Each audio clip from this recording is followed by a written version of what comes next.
Amstramgram, piqué, piqué. Oh là! Ah! Salut tout le monde, ça va? En forme? Bon, comment ça gaze? Bien, j'espère. Allez, ça fait un petit moment que j'avais pas fait un peu de bricole. Donc là, bah, hein, on a l'embarras du choix. Donc allez, petit tuto sur moteur Derby. Donc, allez. On va prendre celui-là, allez, parce qu'il y a des trucs en plus, là, il y a un pignon, machin, ça va être bien. Allez, on va prendre celui-là, donc moteur Derby. Derby, donc celui-là, c'est du Euro 2. Alors la différence sur un moteur Euro 1, 2, 3, donc 1 et 2, hein, c'est la même chose, hein, c'est que sur le 2, bah, il y a au niveau du pot, c'est catalysé compagnie. Par contre sur Euro 3, donc ce qui change, c'est au niveau du carter d'embrayage, donc la pompe à eau. Elle est en dessous de la pompe à huile, voilà, et donc il n'y a pas la durite après au cylindre et compagnie. Donc voilà, et puis je crois, si je dis pas de bêtises, il y a aussi une histoire de masse un petit peu plus grosse sur un vilebrequin et on peut après faire une adaptation pour du 2 sur du 3, enfin voilà, bref. Bon, donc là ce qu'on va faire là-dessus, on va l'ouvrir pour changer les roulements de vilebrequin. Donc au préalable, hein, on aura fait la vidange du moteur, hein, histoire que quand on va pas l'ouvrir, on se foute partout après les godasses, hein, ça ferait moyen après pour aller flamber. Et donc il va falloir se munir d'outils, hein, on fait pas ça à l'arrache, donc il va falloir un arrache volant, putain ouais, c'est vraiment coincé, hein, ah bâtard, il va falloir un arrache volant donc pour l'allumage. Et après, moi, l'outil adapté que j'ai comme d'habitude, hein, donc pour pouvoir séparer les carters en deux. Donc voilà, donc les arraches en vidange, des petites boîtes, voilà, pour les différentes vis et compagnie. Et bon, maintenant qu'on peut le faire, moi à mon époque on n'avait pas ça, mais vous avez de la chance les jeunes là, et de prendre un téléphone et puis de temps en temps, si des fois vous avez besoin, de prendre en photo telle ou telle partie ou tel moment donc de votre démontage, donc ça pourra vous servir comme un pense-bête. Et voilà, je veux dire, maintenant que il y a les photos dans les téléphones, ça serait bête de pas s'en servir. Enfin bon voilà. Allez, c'est parti, on attaque, pas trop de blabla. Donc par contre si, encore un peu de blabla. Donc il y avait un abonné qui m'avait fait remarquer que donc, sur mes derniers tutos que j'avais fait sur les M6, c'était un peu long. Il m'avait proposé, il trouvait ça mieux de le faire en plusieurs parties. Et effectivement vieux, je sais pas si tu te reconnaîtras, mais je pense que oui, tu m'avais parlé aussi à la base, c'était là sur le circuit Saron. Ouais, donc je vais faire ça. Je vais faire première partie, donc démontage complet. Je ferai deuxième partie remontage et je ferai une troisième partie avec des explications donc pour le remontage de différents éléments. Voilà, allez, on arrête le blabla. Merci aux abonnés, merci à ceux qui like, hein, je vous fais une bise. Et allez, vas-y, c'est parti. Allez, gaz. Allez, on va commencer de ce côté. Alors ce côté, on a allumage et pignon de sortie de boîte enlevé. Bon, bien sûr, moi je tombe sur ça. Donc si vous êtes un peu trop ennuyé, avant hein, de sortir le moteur, hein, il faut laisser la chaîne, le kit chaîne en place et du coup desserrer, comme ça la chaîne vous bloque. Mais moi je vais y baiser la gueule. Voilà, petite chaîne. Tiens Clément, si tu mates la vidéo là, regarde, j'ai ton vilebrequin, il est déposé. Bon, la bille elle a pas trop grand chose, hein. Faudra juste que maintenant que j'enlève le roulement et puis ça sera bon quoi. Voilà. Donc petite bise à toi, faites dédicace. Donc voilà, allez, donc on va se démerder, hein. Donc un vieux bout de chaîne, parce que bon, j'ai pas envie de me trucider les doigts, là. Allez. Ouais. Celui-là c'est bon, c'est pas bon.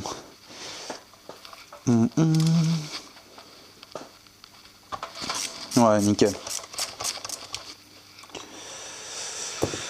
Voilà, le pignon. Donc deux petites vis rondelles. Hein. Petite boîte, hein, c'est bien. Hein. Je l'ai dit toute la journée. Hop, donc ça, c'est du cannelé. Donc elle vient juste en venant comme ça. Hop. Et le pignon. Voilà. Donc en fait, vous allez dans la cannelure et quand vous faites un quart tour, hop, ça tombe en face pour pouvoir la bloquer quoi. Donc faut faire le quart tour et renlever. Là, c'est du 18. La choc. Petite dédicace, ah oui, hein, Je remonterai plus avec la choc, je me suis fait réprimander, donc bon, elle était réglée que sur 1, mais allez, je ferai ça dans les règles de l'art, désolé. Allez. Larrage volant, indispensable.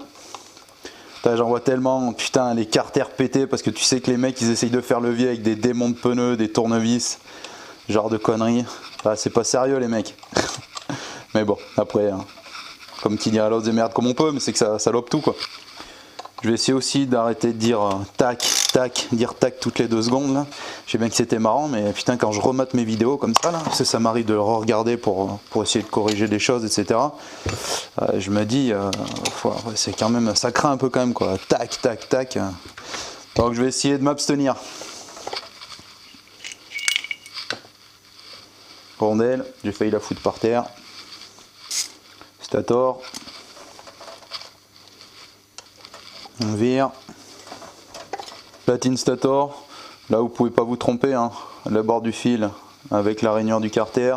Et bon, on peut régler l'avance et compagnie, mais là le réglage, il y a une butée sur un vis. Donc vous prendrez ce repère là, et sinon après si par exemple vous serez encore perdu, il y a les traces des vis qui écrasent la platine, donc vous resservez des traces pour resserrer. Clavette. Voilà. Pour l'instant, on laisse ce côté en stand-by. On va faire de l'autre côté.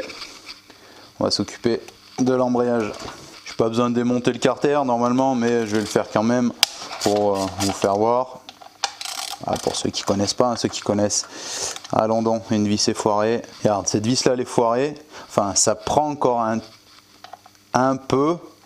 Comment je vais faire? Je remate la vis.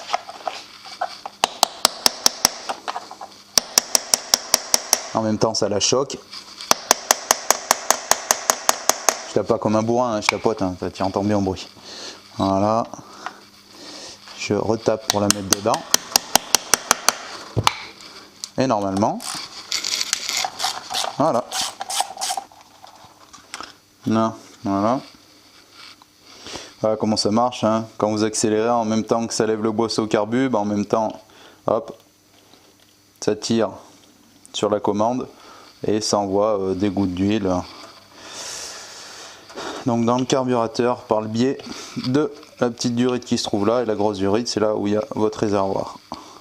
Réservoir d'huile, hein, je parle, hein. Attention, on ne se trompe pas. Bon, maintenant on peut enlever 1, 2, 3, 4, 5, 6, 7 vis donc qui entourent le carter. On peut laisser la pompe à eau et la pompe à huile, hein, ça gêne pas, elles peuvent rester sur le carter. Donc vous faites attention quand il faudra remonter, je redirai pour la deuxième partie, mais bon voilà, on est observateur quand même quand on démonte. Donc là, j'espère qu'on voit bien la caméra. Il y en a une qui est plus longue que l'autre là, voilà, celle de droite. On voit bien qu'elle a quelques filets de plus.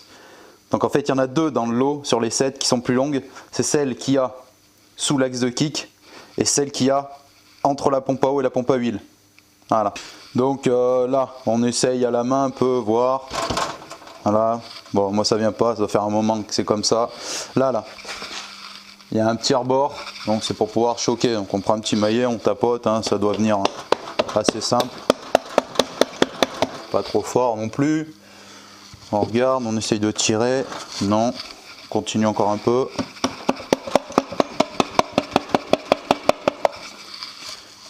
Là je devrais être pas mal. Voilà. Je vais pas bourriner, hein, y a pas... Faites attention au joint si vous voulez le récupérer. Voilà. Voilà, on récupère le joint. Tac. Ah, je l'ai dit, merde. Voilà. Ah, j'en fais d'autres, hein, j'ai du boulot, mais c'est de la M6 ça. Enfin bref. Alors là, on fait attention. Hein. Il n'y avait pas de rondelle sur le carter quand j'ai enlevé. Par contre là, maintenant, il y en a. Il y en a une ici, une là et une là. Le reste c'est bon, mais 3 rondelles. Sur l'axe de kick et sur les 2 centreurs, donc pour les 2 butées de la pompe, ici pour les 2 tétons. Pour les tétons pompe à eau et pompe à huile. Donc on les enlève. C'est les 2 mêmes. Ils sont pas, il n'y a pas de souci. Et la 3e. Là, je sais pas si elle va m'ennuyer. Voilà la 3e. N'hésitez pas à prendre une photo par exemple si vous êtes ennuyé ou quoi que ce soit.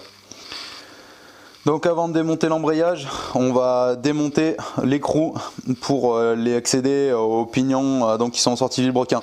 En fait on va faire ça tout de suite, ça évitera de pinailler machin, et puis c'est le plus simple. Donc on tient l'embrayage, hop, et on y va. Voilà. Donc il y a un écrou en sortie et il y a aussi une rondelle. Ah, voilà. 5 vis cruciformes. D'ailleurs, dédicace à un abonné. Il avait bien raison en disant que mettre des vis cruciformes là-dessus, c'était vraiment de la merde. Et t'as bien raison, vieux, je confirme. C'est vrai que ça aurait été mieux de mettre des BTR par exemple. Parce que le cruciforme, ça se bouffe vraiment rapidement. Allez, 2, 4. Et celui-là qui font le nombre que vous savez. Le plateau presseur, on l'enlève.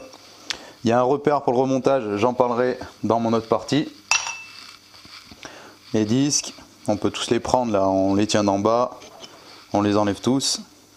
Bon, si vous voulez connaître le nombre. Voilà. 4 garnis, 3 lisses. Alors, on accède ici. Donc, pardon, je suis désolé. À la noix d'embrayage. Donc la noix d'embrayage, pour défaire, il va falloir faire sauter la rondelle frein et après l'écrou. Donc la rondelle frein, on prendra soit un petit burin ou un chasse. Non. Moi j'ai opté pour le chasse. Hop. Donc pour défaire l'écrou, moi j'ai un outil. Donc pour bloquer la noix, c'est un outil universel, Tusk, en vente chez mon pote François Thieffry, fxmotors.fr. Ça fait tout après hein, pour toutes les braises. Je m'en sers pour mon 2,5 YZ, pour des moteurs de cross, enfin pour un peu tout. C'est relativement bien pratique.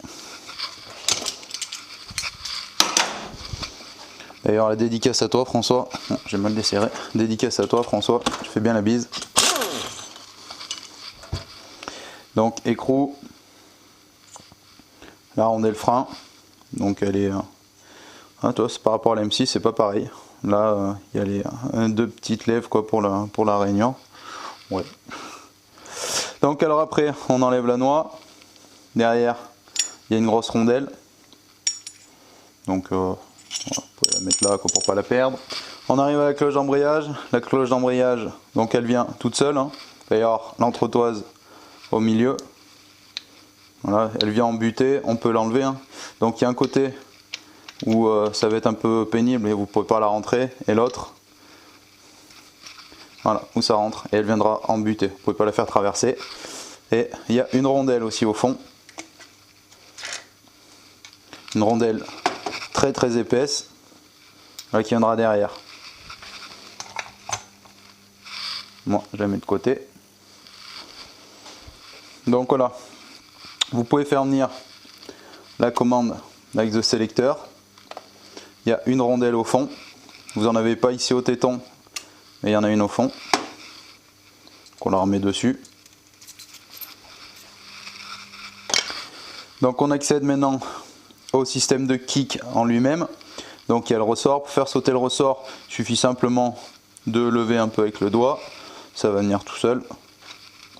Voilà, je tire vers moi, donc là, voilà. Donc en fait il ne faudra pas avoir peur, hein, parce qu'après, par exemple là il est défait, donc il faudra le refaire venir là, il faudra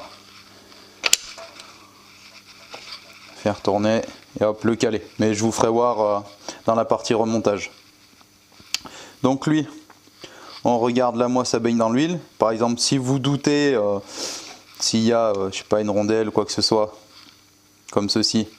Alors voilà, moi avec les manches je sais que c'est bien, parce que ça permet de ne pas avoir de surprise, parce qu'imaginons là avec l'huile qui baignait dedans, on ne savait pas s'il y avait quoi que ce soit, donc voilà, ça a été pas super bien vidangé. Léo, si tu regardes la vidéo, t'es chiant. Donc voilà. Alors on met le système de kick de côté, n'oubliera pas rondelle. Voilà, maintenant il ne reste plus qu'à faire sauter le pignon de sortie de vilebrequin. Donc pour faire sauter le pignon qui se trouve en bout de vilebrequin, donc il va vous falloir un arrache, soit un 3 branches, soit un 2 branches, hein, en fonction de ce que vous avez comme matos, à partir du moment où ça fait arrache.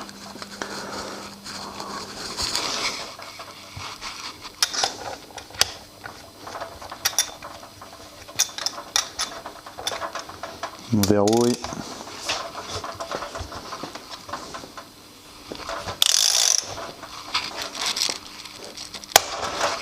Voilà, c'est normal, hein, si ça fait ce bruit, hein, vous avez rien cassé, c'est qu'il s'est décollé, hein, faut pas s'affoler.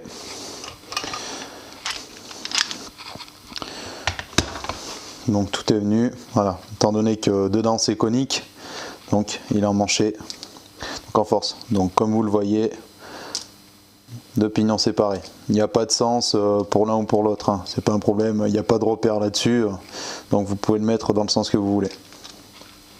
Donc voilà, en fait j'avais dit que je voulais faire 3 parties, ben non je vais en faire 4 hein, parce que ça va être je pense un petit peu trop long.